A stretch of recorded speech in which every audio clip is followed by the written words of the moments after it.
ये जीव हर प्रकार से अगर नेक काम करे, पर हित के काम करे, पर उपकार करे, तो इसका हृदय शुद्ध और पवित्र हो जाता है। और जिसका हृदय शुद्ध है, पवित्र है, जिसकी भावनाएं अच्छी हैं, समझो कि प्रभु का वास उसके हृदय में है, उसको ढूंढने की जरूरत ही नहीं है। कहाँ ढूंढोगे? बाहर कहीं ढूंढने की जरूरत नहीं, हमारे अंदर में ही है। क्यों है अंदर में? जो कण कण में मौजूद है, तो हमारे अंदर में भी कण कण में ही समाया हुआ है। उसको बाहर खोजने की जरूरत नहीं।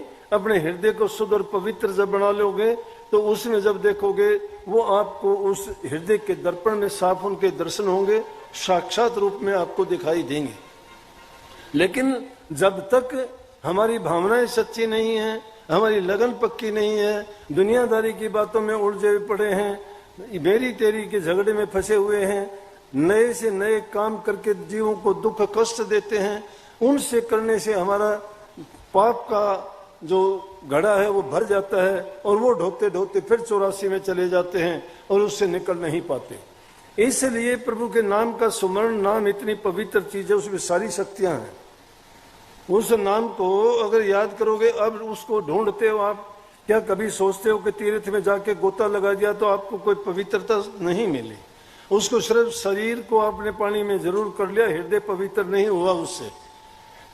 तन की पवित्रता सेवा करने से होगी, मन की पवित्रता नाम के सुमन और जाप करने से होगी, और वचन की पवित्रता शुद्ध वाणी से होगी, मंत्र के जाप और सुमन करने से होगी।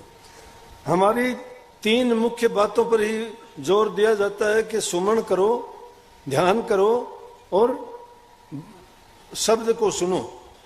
शब्द क्या चीज है? शब्द की सारी रचना है। वो शब्द भी जब सुनाई देगा जब हृदय पवित्र होगा। जब हृदय पवित्र किस चीज से? नाम से होना है। तो सबसे प्रथम चीज, मूल चीज है नाम का जाप करना, सुमन करना। नाम का सुमन भी जबान से नहीं, बल्कि मन की एकाग्रता के बिना उस सुमन करने का कोई फायदा नहीं होगा।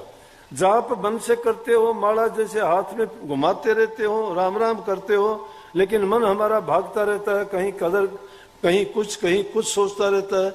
माला के मन के खड़काने से नहीं, हृदय के सांसों की माला बनाओ। हर सांस में नाम सुमर व्यर्था सांस ना खोए, क्या जाने इस सांस का आवन हो ना होए।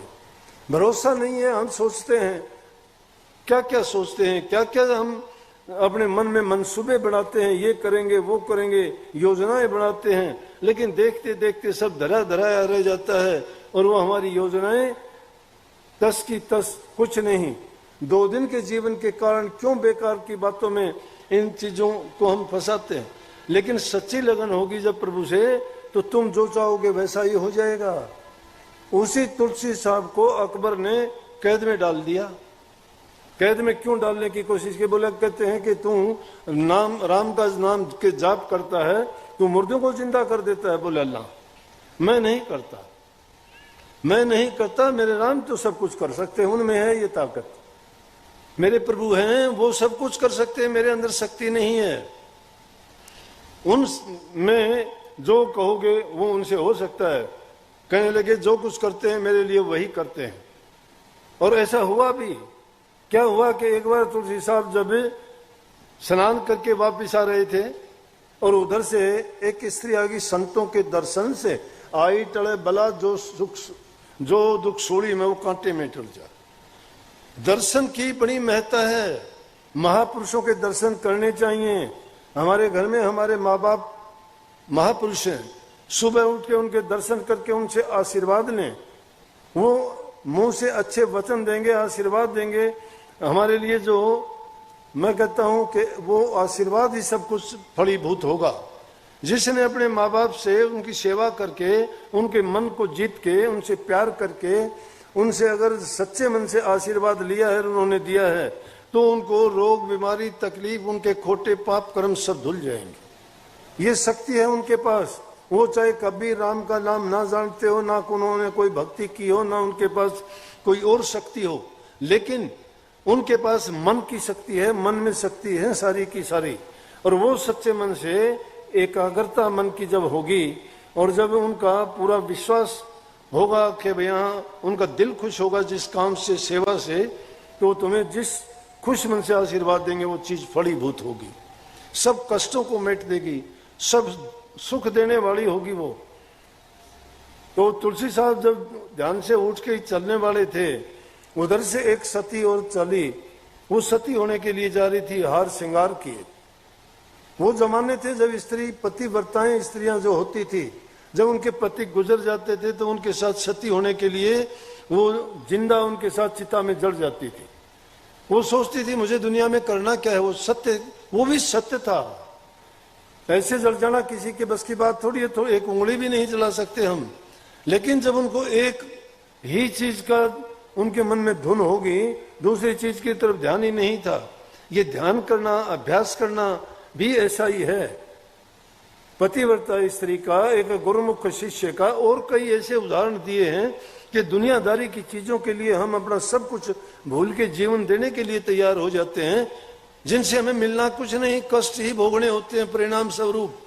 लेकिन जिसका ध्यान करने से हमें स्वयं प्रभु मिल जाता है, जन्म मरण का रगड़ा छूट जाता है, इस 84 की जेल से निकल जाते हैं, काल और माया सब देखते रह जाते, वो काम हम नहीं करना चाहते। वो किससे होगा? नाम से। जब वो स्त्री जाने लगी, सामने से तुलसी साहब आ रहे थे, हार श्रृंगार उसने कर रखे थे, मस्त और मगन थी वो इस चीज में, इस चिंता में नहीं थी मेरा पति गुजर गया, मेरी जिंदगी कैसे गुजरेगी, अब बच्चों का क्या होगा, मैं क्या करूंगी, ये जिंदगी तो मेरे ऊपर भार हो गई, अब दुनिया में मैं कैसे जीऊंगी। ये उन्होंने ना शंकाएं पैदा की, ना शिकायत की, और ना ही ऐसे विचारों को आने दिया। उसने सोच लिया जब मेरा पति नहीं रहा तो मेरा पति तो मेरा जीवन था, मैं अपने पति के साथ ही सती हो जाती हूँ। असल में वास्तविकता ये थी सती होने की, तरीका भी यही था। और जब जाती थी तो हंसती खेलती और बड़े चाव से जाती थी, रोना धोना नहीं था। वो चली जा रही थी, आगे से तुलसी साहब दिखाई दिए। तुलसी साहब अपने नाम में मस्त है, मगन है, उनको पता ही नहीं है कौन आ रहा है कौन जा रहा है। वो अपने नाम के सुमरण में चिंतन नहीं है। चलते जाते जाते जब सामने से उस स्त्री ने सोचा कि तुलसी साहब बड़े भाग्य की बात है, मैं सती होने चली थी और मुझे तो महापुरुषों के दर्शन हुए, मेरा तो सब कामयाब हो गया, मेरा सती होना भी सफल हो गया और संतों के दर्शन तो और भी 4 चांद लग गए इसमें। बस जाके तुलसी साहब के चरणों में मत्था टेक दिया और आशीर्वाद। तुलसी साहब ने देखा किसी ने मत्था टेका है, बिना सोचे बिना समझे बिना देखे कह दिया, देखा कि लड़की है, बोला कि जाओ सौभाग्यवती हो, सौभाग्यवती हो।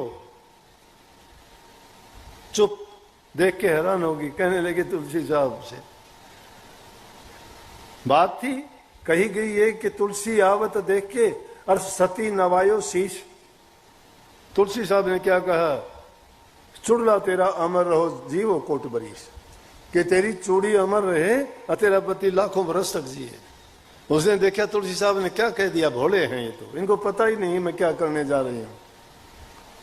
तुलसी साहब को भी नहीं पता, आशीर्वाद दे के चलने लगे। वो कहने लगी कि तुलसी साहब आपने तो आशीर्वाद क्या दे दिया मेरे को, आपको पता है मैं क्या करने चली हूं। आप जिस चुड़ले का जिक्र, चूड़ी का जिक्र करते, सौभाग्यवती होने का आशीर्वाद देते, वो तो ये चल रहा है, लोग अभी थोड़ी देर में उसको तो दुनिया से विदा कर देंगे।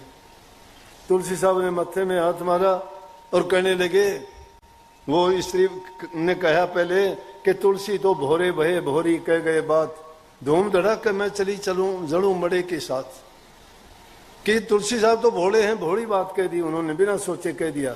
मैं तो मरने वाले के साथ सती होने चली हूं और उन्होंने कह दिया कि तेरा चूड़ा अमर हो कोटि बरस तक जिए। मुश्किल बात होगी।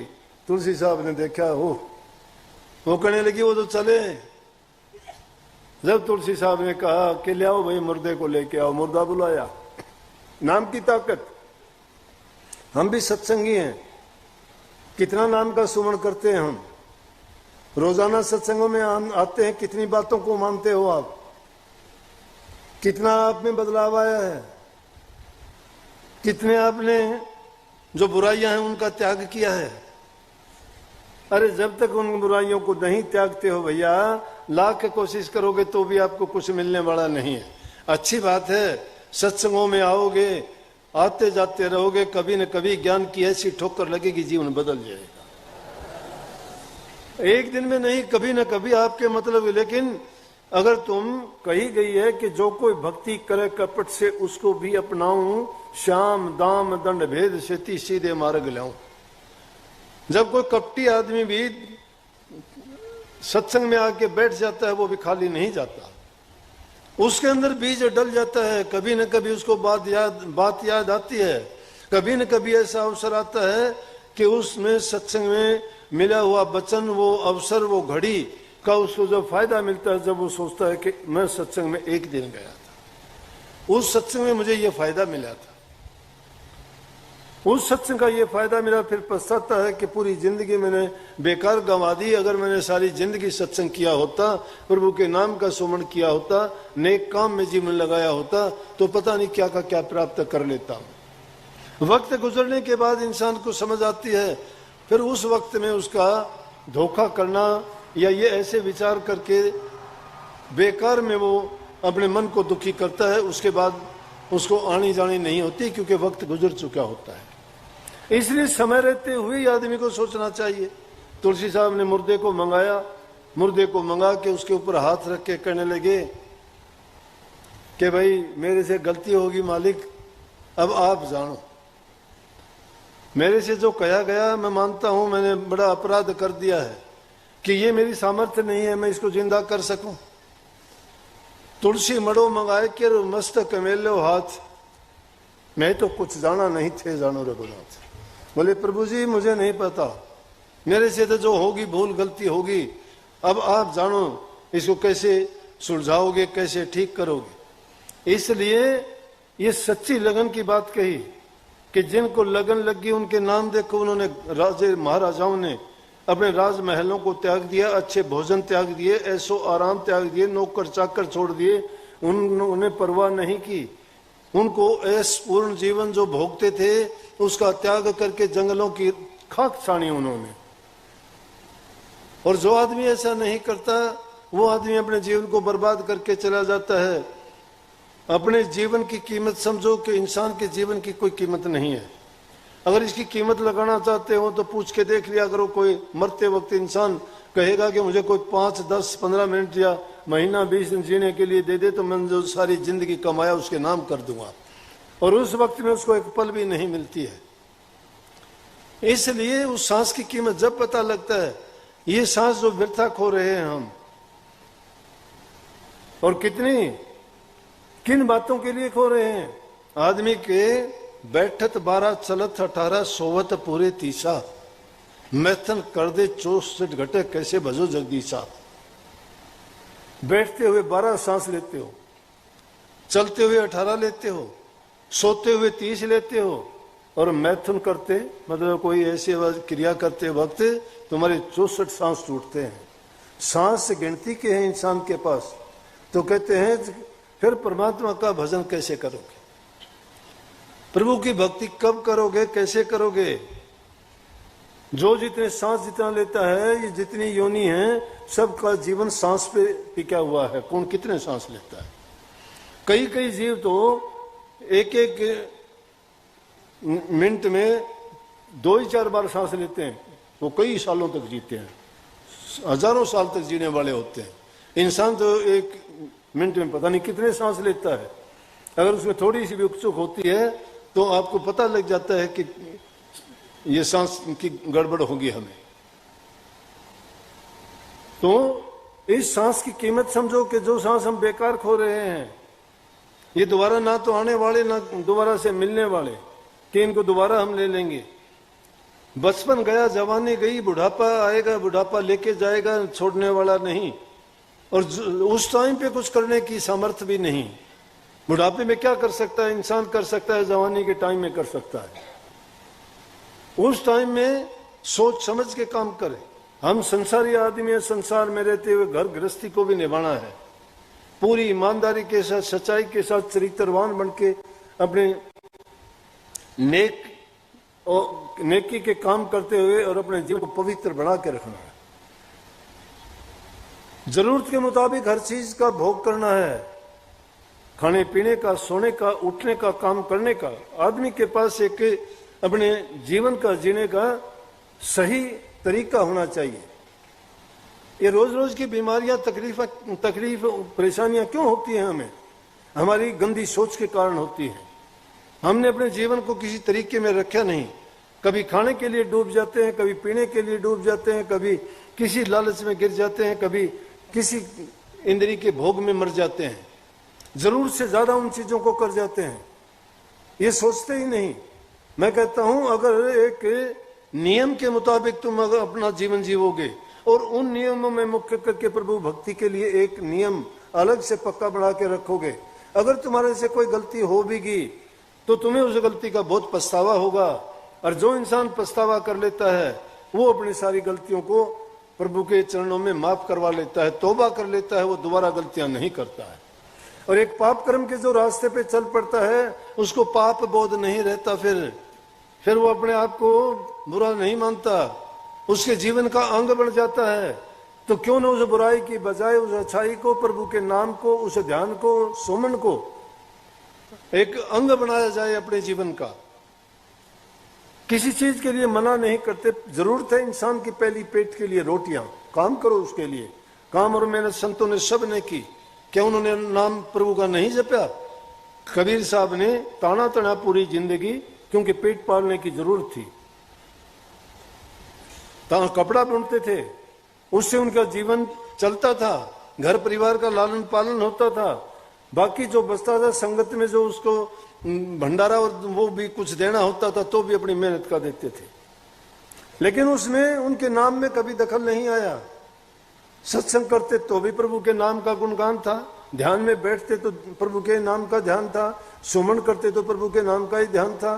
काम करते हुए भी महापुरुषों ने तो कह दिया कि काम तो हाथों से करते हो, मन से नाम का सुमन किया करो।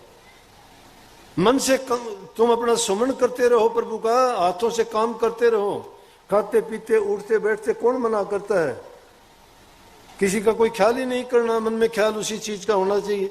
रविदास जी जूतियां बनाई पूरी जिंदगी, लखमा माड़ी थे, उसने बाग बगीचे पेड़ लगाए पूरी जिंदगी। नामदेव छिपी था, कपड़े रंगे उन्होंने और अपने काम करने में ही प्रभु के दर्शन पाए सबने। धन्ना भगत जाट था, कृषि का काम करता था, खेती करते करते प्रभु के दर्शन पाए। हल चलवाया प्रभु से, खेतों में लामड़ी करवाई उनसे, कुआं चलवाया, पानी लगवाया खेतों में। देखने वाले लोग कहते थे एक आदमी अकेला इतना काम कैसे कर सकता है? उनको ये नहीं पता कि जिनके संग प्रभु उनके लाखों हाथ हैं, उसको करने की जरूरत नहीं है। क्यों आज गीत गाते हैं?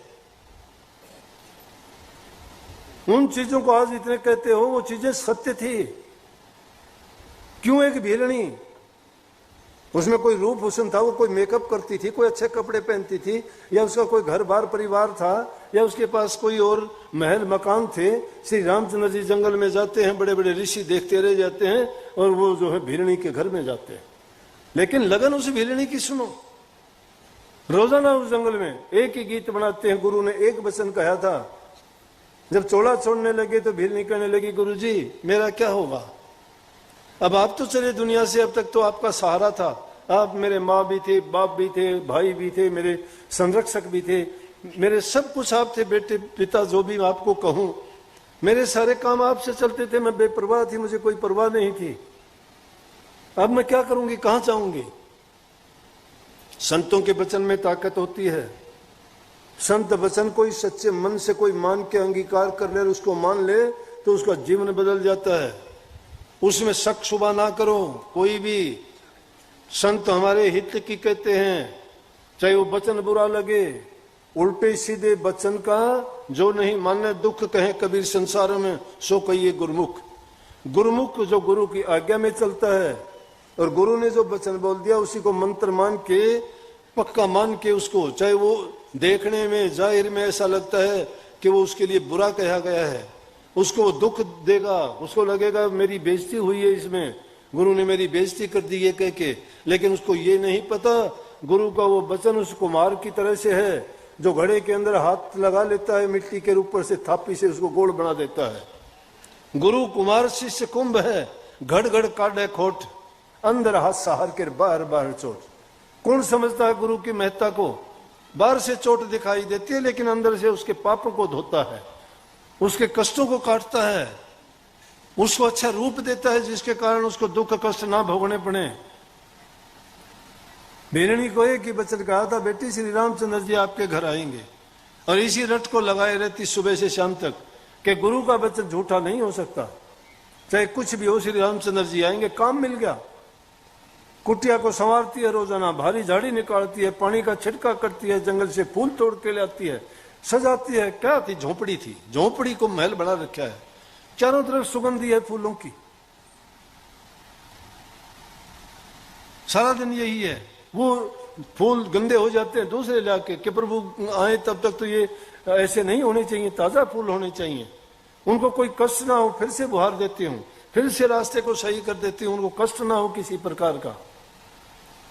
क्या भोग क्या लगाऊंगी? जंगल में क्या था? बेर तोड़ के लाती है। बेर भी कैसे? झाड़ियों के में जाके उनमें उनको चख के देखती है किस झाड़ी के मीठे बेर है, और उन्हीं को लाके रखती है। अगले दिन उनको फेंक देती है कि अच्छे नहीं है, ताजा लेके आऊंगी। कोई काम नहीं था, माला बना ली उसी चीज की, काम करती जाती है, मन में वही चिंतन, वही ख्याल, श्री राम की तस्वीर और कोई नहीं। गुरु का वचन, गुरु ने कहा था श्री रामचंद्र जी मेरे पास आएंगे, और वो दिन आया। ऐसा दिन आया कि सारे ऋषि मुनि जंगल में देखते रहे कि बड़े बड़े जो ऋषि थे, जिनको अपने आप पर गर्व था हमारे पास आएंगे, वो नाम के थे, उनके हृदय में सच्चाई नहीं थी, उनका इतना सुमन नहीं, इतना चिंतन नहीं था।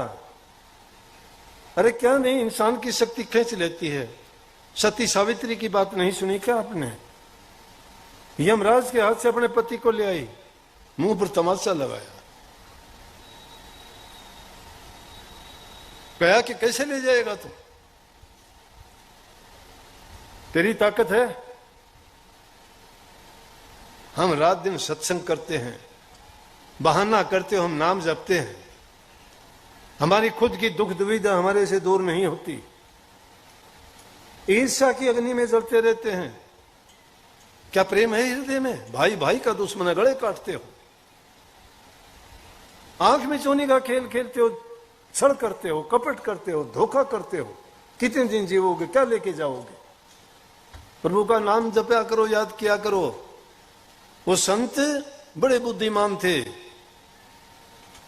जिन्होंने इस रास्ते को अपनाया, दुनियादारों को रास्ता दिखाया, उनको सोते हुओं को जगाया, भटके हुओं को रास्ता दिखाया, अज्ञानियों को ज्ञान दिया, सोते हुओं को कहा कि उठो जागो लगो इस काम में। और उन्होंने ये ऐसे ऐसे चुटकुले तो सिद्ध करके दिखाने थे इंसान को विश्वास दिलाने के लिए। फिर भी क्या इंसान को विश्वास आ गया? आज अगर किसी बात का मैं भी विश्वास दिला दूं तो कल को भूल जाओगे, याद ही नहीं है ना, क्या ऐसे ही हो गया होगा। लेकिन जिसका हृदय शुद्ध है वो उस शब्द के अंदर खोज ले, जैसे सिखों ने कही है। सिखों के गुरु ग्रंथ साहब में आखिर में लिखी ये बात, क्या गया भाई अकाल कीर्त अभी चलायो पंथ, सब सिखन से बेनती गुरु मानियो ग्रंथ। ये तो उनका पूरा है, लेकिन मैं लास्ट में जो बताना चाहता हूं उसका मतलब सुनो कि गुरु ग्रंथ को मानियो प्रगट गुरुआ की दे, और जिसका हृदय शुद्ध है वो खोज शब्द में ले। हृदय जिसका शुद्ध है वो शब्द में खोज लो। शब्द कौन सा? शब्द हमारे अंदर में बोलता है, शब्द हमारे अंदर में बोलता है, जिस शब्द ने सारी त्रिलोकी की रचना की है। जो कुछ हमें भासता है, दिखाई देता है, जो कुछ सृष्टि में है वो शब्द की रचना है। हमारी कोई गिनती नहीं, हम भी एक कतरे हैं इस संसार के, लेकिन हमारे अंदर बुद्धि ज्यादा है, सबसे ज्यादा। परमात्मा ने अगर किसी जीव को सबसे ज्यादा बुद्धिमान बनाया है तो उन्होंने इंसान को बनाया है 84 लाख योनि में। इसीलिए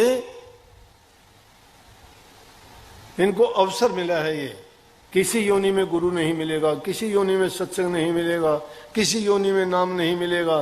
कोई नहीं समझा पाएगा किसकी भक्ति करें, किस रास्ते पर चले, कैसे प्रभु से मिलें। ये और जीव जंतु तो मजबूर हैं बेचारे, जो जिस योनि में चले गए वो मजबूर है, उस योनि में जो जीवन भोगना है भोगते चले जाएंगे। लेकिन इंसान मजबूर नहीं है। नानक साहब ने कहा, बही प्राप्त मानुष दे हरिया, गोविंद मिलन की ये तेरी बरिया, और काज तेरे किते न काम, भज साध संगत भज केवल नाम, कर साध संगत भज केवल नाम। परंतु इंसान नहीं समझता, वो इंसान नहीं समझता। हम तो अपना मान बैठे, अपना नहीं है, ये चीज प्रभु की है, और जो चीज प्रभु की है वो उनके आगे रख दो। जिसकी वस्तुति से आगे रखे, प्रभु की आज्ञा मानने माथे, उससे चौगुन करे निहाल, नानक साहब सदा दयाल। अरे जिसकी वस्तु उसी के सामने रख दो। तुम लाख प्रयत्न कोशिश करोगे तो भी नहीं रोक पाओगे, तो भी नहीं रख पाओगे, छीन लेगा वो। तो जिसकी वस्तु है उसी के सामने, उसके आगे रख दो। उसमें तुम्हारा कुछ जाएगा नहीं, बहुत नफा मिलेगा, किसी भी प्रकार से तुम्हारी हानि नहीं होगी। लेकिन प्रभु की आज्ञा मानो, उसके हुक्म में जीना सीखो। प्रभु की आज्ञा नहीं मानते, उनके हुक्म को नहीं मानते, उनके भाने में नहीं रहते, हम अपनी बुद्धि चलाते हैं, अपनी सोच के अनुसार काम करते हैं। प्रभु के मन कुछ और है, हमारे मन कुछ और है। हमारी चेती नहीं होगी, उनकी चेती होगी, क्योंकि वो जो चाहते हैं उनके होंगे, हमारी कोई गिनती नहीं।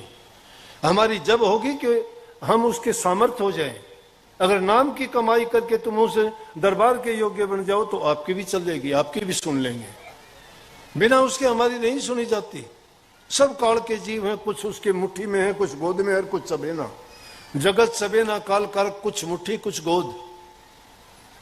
कुछ को चबा रहा है, कुछ उसकी मुट्ठी में है, कुछ गोद में ले रखे हैं। ये तमाशा रोजाना देखते हैं, आते लोग जाते हैं, कीड़ी जैसा नाल है दुनिया का। लेकिन जो नेक कर्म करते हैं, भक्ति करते हैं, वो इस दुनिया से पल्ला झाड़ के जाते हैं और बड़े खुश हंसते मुस्कुराते जाते हैं, परवाह नहीं। क्यों? उन्होंने अपना काम कर लिया इस जीवन में। और जिन्होंने नहीं किया वो चीखते चिल्लाते जाते हैं। जो उनका छूटता है वो कहते हैं मेरा छीन लिया। नहीं, प्रभु की चीज थी वो, यही रखनी है। ये धर्मशाला जैसी चीज है, उनका उपयोग कर सकते हो, ले जा नहीं सकते, यहीं रहेंगे। प्रभु की आज्ञा मानने माथे, जो उनका हुक्म हो उसको मान लो, उसकी रजा में राजी रहो। जो जैसा करता है वही आपके लिए अच्छा करता है, बुरा नहीं करता। क्यों? कि उनसे ज्यादा कुछ के सब कुछ करने वाले जब वो हैं तो जो कुछ करते हैं वो सही करते हैं। उनकी बातों में शक शुबा संदेह करना या कोई किसी प्रकार का शक उठाना गलत है। वो जो करते हैं वो बिल्कुल सही करते हैं। तुम्हें अमीर हो तो अमीर अच्छे हो, अमीर बनाए हो।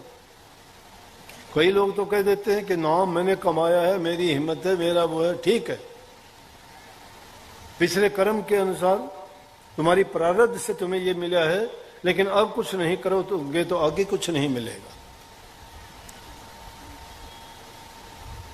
अब करो, अभी करो, समय है, अभी करो, भूल ना करो। जब सारे बुराइयों से बचो। अरे शराब कबाब मांस मछली खा के जीवन को क्या कब्रिस्तान बना दिया। मांस मछली अंडे खा के तुम खुश होते हो, क्या होता है उसमें? संतान उत्पत्ति के लिए किस चीज का प्रयोग किया जाता है? क्या बीज डलता है उसमें? उस बीज को खा के खुश होता है क्या कोई इंसान? कोई बकरी के बीज को खाता है, कोई मुर्गे के बीज को खाता है, कोई भेड़ और गाय भैंस के बीज को खाता है। क्या है उसमें, क्या खूबी है? कितना पाप, कितना अन्याय, कितना जुल्म है, वो इंसान भला कैसे होगा? शराब कबाब पी के बर्बादी करते हो, बुद्धि भ्रष्ट करते हो। ये चीजें जहां होगी वहां भक्ति होगी क्या? वहां प्रभु होगा क्या? वहां नाम का सुमन होगा क्या? जिन घरों में ये काम होते हैं, ये चीज होते हैं, वो घर शमशान के बराबर होता है, नरक के बराबर होता है। जिस घर में सत्संग होते हैं, प्रभु के नाम का सुमन होता है, भक्ति होती है, जहां प्रभु के गुणगान और शब्द और वाणी का व्याख्यान होता है, उस घर में स्वर्ग तो यही मिल जाता है इंसान को। अरे जब तुलसी साहब भी कथा करते थे तो हनुमान जी कथा सुनने के लिए आते थे। तो तुम भी अगर प्रभु के नाम का सुमन करो, भजन करो, सत्संग करो, तो देवी देवता और परमात्मा भी तुम्हारे सत्संग को सुनने के लिए। प्रभु के गुणगान को कौन नहीं सुनेगा? दुष्ट नहीं सुनेंगे, राक्षस नहीं सुनेंगे, प्रभु भगत और पवित्र हृदय वाले तो सुनेंगे। इसलिए प्रभु के रजा में राजी रहना सीखो। वो कभी नुकसान नहीं। तुम एक दोगे उससे 1000 गुना देंगे आपको। उससे चौगुन करे निहाल, क्योंकि वो सदा दयाल हैं। उनमें दुश्मनी नहीं किसी के प्रति। उनके पास प्यार ही प्यार है, लेकिन उस प्यार को प्राप्त करना अगर इंसान सीख जाए तो निश्चित रूप से उसका जीवन सफल हो जाता है। लेकिन हम क्या करते हैं, हम तो सोचते हैं खाओ पियो ऐश करो, कौन कहता है, किसने देखा है, कोई बताया किसी ने? अरे बताना कौन होगा, इसी जीवन में देख लो लोग भोग भोग के कितने कष्ट उठा के मरते हैं। और ये तो बात जाहिर है कि जो इंसान जैसा कर्म करेगा वैसा उसको फल मिलेगा। संसार कर्म की प्रधानता से है, इसलिए नेक कर्म किया करो, भूखे गरीब की सहायता किया करो, हर जीव पर दया किया करो, माँ बाप बूढ़े बुजुर्ग की आज्ञा का पालन करो, वो जो बात बताते हैं उनका अनुभव है उसको माना करो। वो ऐसे ही नहीं कहते, वो हमारे भलाई के लिए, हमारे हित के लिए, हमारे सुख के लिए, हमारे जीवन को संवारने के लिए कहते हैं। गुरु की, अगर गुरु घर के हो तो गुरु आज्ञा में चलो। गुरु ने जो बात कह दी उसमें कभी भी किसी प्रकार का रोष, संदेह, शक ना उठाओ। सोचो कि ये बात कही गई है, इसमें मेरा कोई ना कोई कर्म काट दिया गया, मेरा हित कर दिया गया। गुरु किसी भी प्रकार से, पिता अपनी संतान का बुरा कर सकता है क्या? नहीं कर सकता। तो गुरु हमारा पिता भी नहीं है क्या? फिर ये किस लिए दो लोग इकट्ठे किए हैं, क्या जरूरत है? ये द्वेष के लिए, ईर्ष्या के लिए इकट्ठे किए हैं क्या? या किसी एक के लिए, या दो के लिए, चार के लिए है क्या? ये सर्वजन हिताय के लिए, सर्वजन सुखाय के लिए। गुरु सबका हित चाहता है, सबका सुख चाहता है। वो चाहता है सभी प्रभु की भक्ति करके अपने जीवन को सफल बनाएं, कामयाब हों, इस काल की जेल से छूट जाएं, गाफिल ना हो सिर पर बैठा बैरी काल। गाफिल कैसे रहे? बेपरवाह ना बनो, परवाह करो। उस काल की चाल को समझो, भरमाता है कदम कदम पर, कभी काम में डाल देगा, कभी क्रोध में, कभी लालच में, कभी लोभ में, कभी स्वार्थ के बस तुम्हें ऐसा बना देगा कि सब कुछ खो दोगे, 1 मिनट में बर्बाद हो जाएगा। सतर्क रहने की जरूरत है। वहां गुरु की वाणी, गुरु का ज्ञान और गुरु की आज्ञा समझ में आती है कि गुरु ने क्या बताया था और काल हमें क्या खेल खिलाने जा रहा है। वो हमारी बुद्धि पर सवार हो जाता है और अपनी मर्जी के अनुसार फिर हमारे से काम करवाता है। लेकिन जब गुरु के और गुरु को याद करोगे तो तुम्हें उसी टाइम तुम्हारी बुद्धि पलट जाएगी कि ये तो हमारे से गलत कर, तुम्हारी बुद्धि पलट जाएगी कि ये तो हमारे से गलत करवाता है, ऐसा मैं नहीं करूंगा, गुरु की आज्ञा इसमें नहीं है। इसलिए संतों ने कहा कि गुरुमुख बनो। गुरुमुख वो होता है जो गुरु की आज्ञा में चलता है। मनमुख ना बनो, जो मन कहता है वो ना करो। मन तो पता नहीं क्या का क्या कह देगा, 1 सेकंड में कुछ कह के और निकल जाएगा। लेकिन और जब वो खराबी होगी तो मन फिर उल्टा भी कहना शुरू कर देगा। वहां सतर्क रहने की जरूरत है। इसलिए भाई जीवन बड़ा मुश्किल से मिलता है इंसान का। हमें जो जीवन मिला है इसमें देखो कितने सुंदर शरीर दिया हमें। जो पेट से चलते हैं, सांप हैं, कीड़े हैं, क्या जीवन है? उन जीवों को मारते हुए देखो, तुम्हें कोई मारेगा हाथ लगा लोगे, रक्षा करने के लिए तुम भी कोई हथियार उठा लोगे बचने के लिए, टांग दी है भाग जाओगे, जबान से उसको रोक दोगे भाई ना करे ऐसा, माफी मांग लोगे, वो क्या करेंगे? उनके पास बचने का क्या साधन है? कोई नहीं। क्या क्या खूबी गिनाई जाएंगी इंसान की। दूसरे जीव जंतु देखो, उनका कुछ भी नहीं, उनके पास घर मकान वो नहीं बना सकते, अपने खाने के लिए कोई चीजें वो नहीं बना सकते, रहने के लिए सर्दी गर्मी बरसात में कितने पक्षी मरते हैं, तूफानों में, बारिश में, आंधी में, ठंड में ओले पड़ते हैं, कितने पक्षी मर जाते हैं। क्या करें, वो मजबूर है। लेकिन इंसान खुद का नहीं होगा और कहीं जाके छिप जाएगा, बचा लेगा अपने आप को। सभी खूबियां दी गई हैं इंसान को, इसलिए इसमें बहुत गुण हैं। इंसान एक ऐसी मूर्ति है कि जिसको हर प्रकार की अच्छी चीजों से नवाजा गया है और इसको चाहिए कि इस जीवन में प्रभु की भक्ति करके ये प्रभु के चरणों में जाके पहुंच जाए, इस काल में जन्म मरण के चक्कर में दोबारा ना आए। इसलिए भाई नेक कर्म किया करो, सारे काम करते हुए प्रभु की भक्ति को ना भूलो, नाम का सुमन जरूर किया करो। जो नाम का सुमन करता है, मैं गारंटी से कहता हूं, उसके चेहरे का रंग बदल जाएगा। राधा रोग बीमारी तकलीफ उसकी जाती रहेंगी। चिंताओं से मुक्त हो जाओगे। आपको रोज रोज का रोना नहीं रहेगा, जी मेरा ये हो गया, मेरा वो हो गया। नहीं, तुम्हारा विश्वास है तो अपने मन के अंदर उस बात को लेकर सुमन किया करो, प्रभु तुम्हारे काम करेगा। राधा मेरे तो किए हैं। मैं आपको ये विश्वास के साथ कहता हूं, जब भी मेरे ऊपर कोई आफत आई, मुसीबत आई, जब भी कोई परेशानी की बात हुई, मैंने तो इस चीज के सिवाय किसी को, सतगुरु को याद किया। और देखते ही देखते वो चीज जो यूं लगती थी कि ये तो बहुत बुरा होगा, उस बात का पता ही नहीं लगा कि वो बात क्या की क्या थी, कहाँ की कहाँ गई। वो परेशानी देखते ही देखते खत्म होगी। किसमें ताकत थी? गुरु में ताकत है। वो गुरु को जो हमेशा याद रखता है, उस नाम को याद रखता है, वो उनकी परेशानियों को इस प्रकार से हर लेते हैं, पता ही नहीं लगता कब उन्होंने क्या कर दिया। लेकिन वो सच्चे मन से प्रीति हो, झूठ माठ की नहीं, वैसे तो कभी याद नहीं करते। और फिर सारे, जैसे कई बार आके मेरे सामने कई बुढ़िया आके कहेंगे, मैं तो जी सारा हांड ली, और ये वाले आखिर में धारा दोहराई से हमें ठीक करनी पड़ेगी। सारा हांडने के बाद में फिर मेरे भाई से उम्र होली, उम्र का तकाजा से जब तकलीफ होगी वह होगी। लेकिन जिस इंसान के गुरु की ताकत जिसमें मन में है, गुरु का बल जो मन में हो, उससे जीत सके ना कोई। गुरु की ताकत मन में होनी चाहिए, कोई नहीं जीत सकता। उम्र तो जब ढलेगी तो तकलीफ भी होंगी, लेकिन तुम्हारे पास गुरु नाम की जब वस्तु है, दवाई है, तो फिर वो चीज तुम्हारे पास फटकेगी नहीं। आएगी तो भी तुम्हें महसूस नहीं होगी, और दूर की दूर अपने आप सदगुरु कृपा करेंगे, सब ठीक होगी। आप पर भी सदगुरु कृपा करें, सद्बुद्धि दें, भक्ति करने की सामर्थ्य और शक्ति दें। और एक संकल्प लेके जाया करो कि अब तो सोच समझ के न चाल भैया, भूल में बनी सो बनी। जो भूल में और गलतियां होगी उनको पीछे छोड़ दो, उन पर पछताने से कुछ नहीं होगा। उनसे सबक ले लो कि जो गलतियां की हैं अब नहीं दोहराऊंगा, तौबा करके प्रभु के नाम में लग जाओ, वो भी सारी गलतियां भी धुप जाएंगी, आगे के लिए भी रास्ता साफ हो जाएगा, और ये जीवन भी आपका सुखी हो जाएगा। सबको बहुत बहुत राधा स्वामी आशीर्वाद। राधा स्वामी, राधा स्वामी।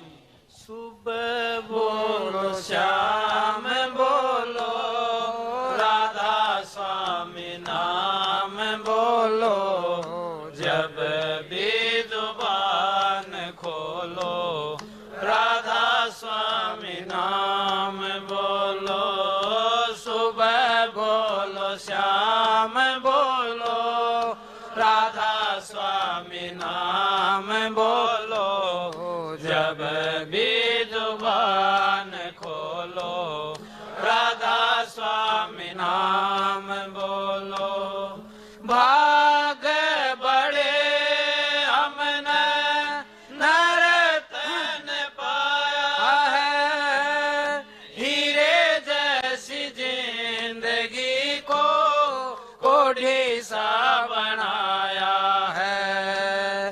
भाग बड़े हमने नरतन पाया है, हीरे जैसी जिंदगी को कोढ़ी सा बनाया है। दुनिया का प्यार झूठा, दाता संग तार जोड़ो।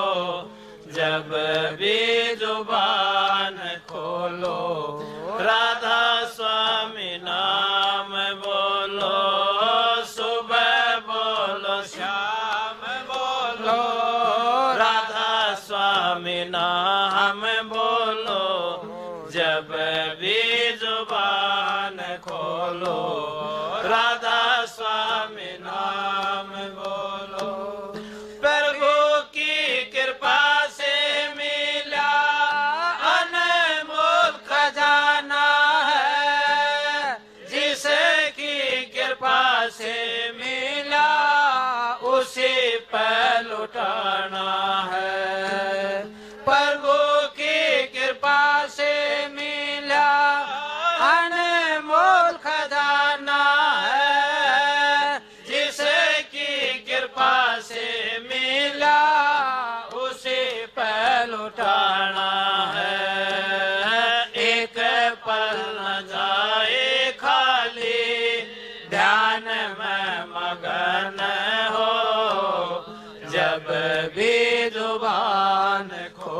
राधा स्वामी नाम बोलो, सुबह बोलो श्याम बोलो, राधा स्वामी नाम बोलो, जब भी जुबान खोलो, राधा स्वामी नाम बोलो। दुनिया से जोड़े हमने सब झूठे नाते हैं, एक सच्चा सतगुरु साथी और छोड़ जाते हैं। दुनिया से जोड़े हमने सब झूठे नाते हैं, एक सच्चा सतगुरु साथी और छोड़ जाते हैं। कभी ना जो साथ छोड़े उसी संग साथ जोड़ो, जब भी जुबान खोलो, राधा स्वामी नाम बोलो, सुबह बोलो श्याम बोलो, राधा स्वामी नाम बोलो, जब भी जुबान खोलो, राधा स्वामी नाम बोलो। कबीर दादू पलटो सभी ने बताया है, तेरा स्वामी अब राधा स्वामी बन के आया है। कबीर दादू पलटो सभी ने बताया है, तेरा स्वामी अब राधा स्वामी बन के आया है। धरती रे आए दाता, अब तो दवार खोलो, जब भी जुबान खोलो, राधा स्वामी नाम बोलो, सुबह बोलो श्याम बोलो, राधा स्वामी नाम बोलो, जब भी जुबान खोलो, राधा स्वामी नाम बोलो। साहेब कंवर जी हमने सतगुरु पाए हैं, जन्म जन्म के मारे कर्म नसाए हैं। साहेब कंवर जी हमने सतगुरु पाए हैं, जन्म जन्म के मारे कर्म नसाए हैं। सीपी के संग संग सारे जय जयकार बोलो, जब भी जुबान खोलो, राधा स्वामी नाम बोलो, सुबह बोलो श्याम बोलो, राधा स्वामी नाम बोलो, जब भी जुबान खोलो, राधा स्वामी नाम बोलो। आरत आगे राधा स्वामी की कीजे, विमल प्रकाश हमें रस पीजे। आरत आगे राधा स्वामी की कीजे, विमल प्रकाश हमें रस पीजे। चित कर चंदन हित कर माला, आन चढ़ाऊं स्वामी दीन दयाला। चित कर चंदन हित कर माला, आन चढ़ाऊं स्वामी दीन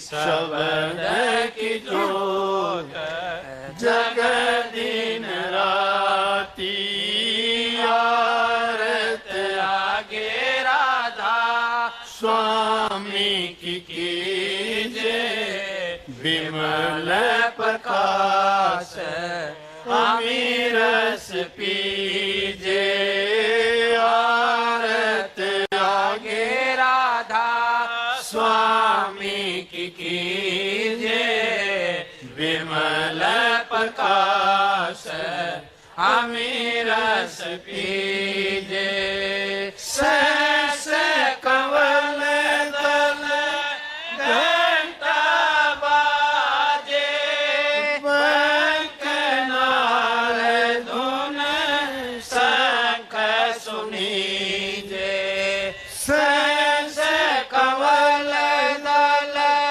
घंटा बाजे पंखनाल धुन शंख सुनीजे ओंकार धुन तेरे कोटि बाजे सुन शिखर सर धुन गाजे आरत आगे राधा स्वामी की कीजे विमल प्रकाश अमीरस पीजे आरत आगे राधा स्वामी की कीजे विमल प्रकाश अमीरस पीजे भंवर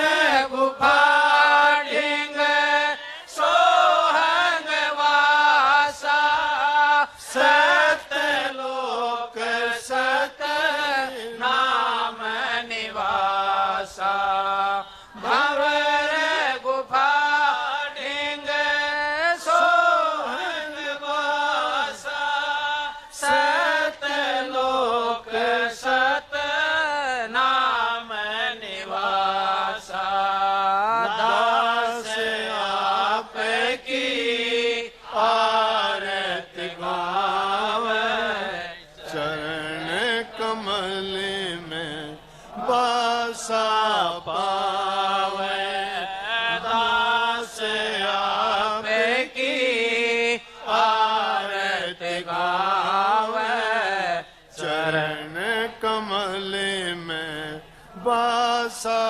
पावे आरत आगे राधा स्वामी की कीजे विमल प्रकाश अमीरस पीजे आरत आगे राधा स्वामी की कीजे विमल प्रकाश अमीरस पीजे दया करो मेरे साईया देव प्रेम की दात दुख सुख कुछ व्याप नहीं छूट सब उत्पात राधा स्वामी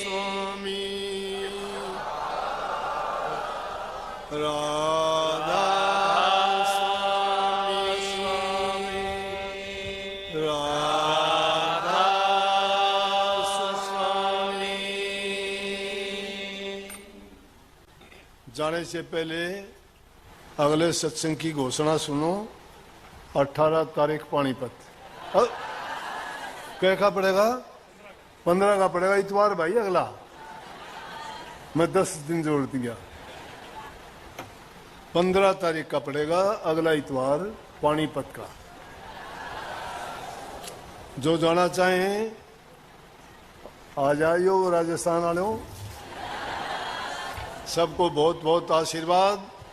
आराम से जाइयो, शांति से, ठीक ठाक पहुंचोगे। जल्दबाजी ना करियो, मेहरबानी होगी, नहीं तो बात ठीक नहीं रहेगी तेजी में करोगे तो।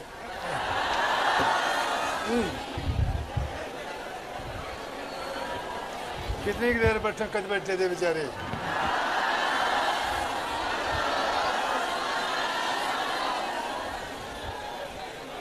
अच्छा यूं कहें भी बैठ जाओ, कितनी देर बैठे रहेंगे?